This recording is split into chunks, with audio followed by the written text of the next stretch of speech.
Sir ಇವತ್ತ ನೀವೇ ಹೇಳಿದ್ರಿ ICC TMC ನೀರು ಬಂದ್ರೆ ನೀರು ಬಿಡ್ತೀವಲ್ಲ ರೀ, ಸಲಹೆ ತಗೊಂತ ಇದ್ದೀವಿ.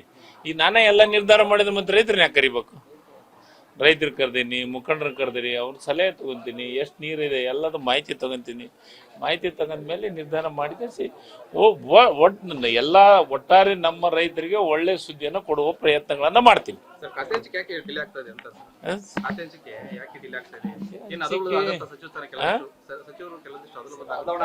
ಸರ್ ಅಂತವೇನ್ ನನ್ನ ಗಮನಕ್ಕಿಲ್ಲ. ಅಂತವೇನಿದ್ರು ಮುಖ್ಯಮಂತ್ರಿಗಳು ಮತ್ತು ಹೈಕಮಾಂಡ್ ನಿರ್ಧಾರ ಮಾಡೋಂಥದ್ದು ನನ್ನ ಗಮನಕ್ಕೆ ಅದಿಲ್ಲ. ಇವತ್ತ ನನ್ನ ಅನಿಸಿಕೆ ಹಂಚಿಕೆ ಆಗ್ಬೋದು ಅಂತ ವಿಶ್ವಾಸ ಇಟ್ಟು ಆಗಿದೆ ಆಗಿದೆ ಯಡಿಯೂರಪ್ಪ ಗೌರ್ಮೆಂಟ್ ನಾನೇ ಮತ್ತೆ ಅವಾಗ ಸಚಿವಾಗಿದ್ದೀನ್ರಿ. ನಾನು ಸಚಿವಾದ್ಯಾಗ ಖಾತೆ ಹಂಚಿಕೆ 15-20 ದಿವಸ ಮೇಲಾಗಿತ್ತು. ಅಧಿವೇಶನ ಕರೆದು ಪ್ರಮಾಣವಚನ ಶಾಸಕರ ಪ್ರಮಾಣವಚನ ಸ್ವೀಕಾರ ಆದ ಮೇಲೆ ಖಾತೆ ಹಂಚಿಕೆ ಆಯ್ತು. ಅವು ಇದ್ರದ್ದು ಯಾವ್ದು ಯಡಿಯೂರಪ್ಪ ಗೌರ್ಮೆಂಟ್ ನಾನು ಫಸ್ಟ್ ಟೈಮ್ ಅವಾಗ ಪೂರ್ಣ ಪ್ರಮಾಣದ ಸರ್ಕಾರ ಇತ್ತು ಬಿಟ್ಟು ಅಂತಲ್ಲ. ಬಿಜೆಪಿಯರ ಅವಧಿಯೊಳಗ ಇಂತ ಆದಂತದ್ದು ಉದಾಹರಣೆಗಳು ಇದಾವೆ. ಸರ್ ನಾನು ಖರ್ಗೆ ಸಾಹೇಬರಿಗೆ ಭೇಟಿಯಾಗಿದ್ದು ನನಗೆ ಮಂತ್ರಿ ಸ್ಥಾನದ ಅವಕಾಶ ಕೊಟ್ಟಿದ್ದಕ್ಕೆ ಅಭಿನಂದನೆ ಹೇಳಿ ಅವ್ರ ಆಶೀರ್ವಾದವನ್ನ ತೆಗೆದುಕೊಂಡು ಬಂದೆ. ಕೆಲವು ಜನರಿಗೆ ಯಾರು ಮುನಿಸ್ಕೊಂಡ್ರ ಅವ್ರಿಗೆ ಕೊಟ್ಟವ್ರದ್ದು ಬದಲಾವಣೆ ಆಗುತ್ತೆ ಖಾತೆ ಅವ್ರಿಗೆ ಕೊಡುವಂತ ಸಾಧ್ಯತೆಗಳು. ಈಗ ಅದ್ರ ಬಗ್ಗೆ ನನಗೆ ಮಾಹಿತಿ ಇಲ್ಲ. ಅದೇನಿದ್ರು ನಿರ್ಧಾರ ಹೈಕಮಾಂಡ್ ಮಾಡೋಂಥದ್ದು. ನನಗಿದ್ದಿದ್ದ ಮಾಹಿತಿ ಮಾತ್ರ ನಾನು ಹೇಳಬಲ್ಲೆ. ಇದು ಹೈಕಮಾಂಡ್ ಮತ್ತು ಮುಖ್ಯಮಂತ್ರಿಗಳ ಇದ್ರೊಳಗೆ ಚರ್ಚೆ ಆಗಂತ ವಿಚಾರ. ಸರ್ ಇವತ್ತ ನೀವೇ ಹೇಳಿದ್ರಿ ICC TMC ನೀರು ಬಂದ್ರೆ ನೀರು ಬಿಡ್ತೀವಲ್ಲ ರೀ, ಸಲಹೆ ತಗೊಂತ ಇದ್ದೀವಿ. ಈಗ ನಾನೇ ಎಲ್ಲ ನಿರ್ಧಾರ ಮಾಡಿದ್ರೆ ಮತ್ತೆ ರೈತರನ್ನ ಯಾಕೆ ಕರಿಬೇಕು? ರೈತರು ಕರ್ದೀನಿ, ಮುಖಂಡರು ಕರ್ದಿರಿ, ಅವ್ರ ಸಲಹೆ ತಗೊಂತೀನಿ, ಎಷ್ಟು ನೀರಿದೆ ಎಲ್ಲದ ಮಾಹಿತಿ ತಗೊಂತೀನಿ. ಮಾಹಿತಿ ತಗೊಂಡ್ಮೇಲೆ ನಿರ್ಧಾರ ಮಾಡಿಸಿ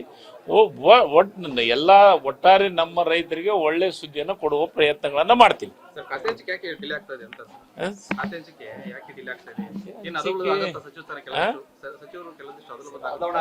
ಸರ್ ಅಂತವೇನ್ ನನ್ನ ಗಮನಕ್ಕಿಲ್ಲ. ಅಂತವೇನಿದ್ರು ಮುಖ್ಯಮಂತ್ರಿಗಳು ಮತ್ತು ಹೈಕಮಾಂಡ್ ನಿರ್ಧಾರ ಮಾಡೋಂಥದ್ದು ನನ್ನ ಗಮನಕ್ಕೆ ಅದಿಲ್ಲ. ಇವತ್ತ ನನ್ನ ಅನಿಸಿಕೆ ಹಂಚಿಕೆ ಆಗ್ಬೋದು ಅಂತ ವಿಶ್ವಾಸ ಇಟ್ಟು ಆಗಿದೆ ಆಗಿದೆ ಯಡಿಯೂರಪ್ಪ ಗೌರ್ಮೆಂಟ್ ನಾನೇ ಮತ್ತೆ ಅವಾಗ ಸಚಿವಾಗಿದ್ದೀನ್ರಿ. ನಾನು ಸಚಿವಾದ್ಯಾಗ ಖಾತೆ ಹಂಚಿಕೆ 15-20 ದಿವಸ ಮೇಲಾಗಿತ್ತು. ಅಧಿವೇಶನ ಕರೆದು ಪ್ರಮಾಣವಚನ ಶಾಸಕರ ಪ್ರಮಾಣವಚನ ಸ್ವೀಕಾರ ಆದ ಮೇಲೆ ಖಾತೆ ಹಂಚಿಕೆ ಆಯ್ತು.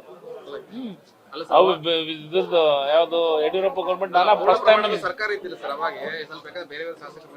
ಅವಾಗ ಪೂರ್ಣ ಪ್ರಮಾಣದ ಸರ್ಕಾರ ಇತ್ತು ಬಿಟ್ಟು ಅಂತಲ್ಲ. ಬಿಜೆಪಿಯರ ಅವಧಿಯೊಳಗ ಇಂತ ಆದಂತದ್ದು ಉದಾಹರಣೆಗಳು ಇದಾವೆ.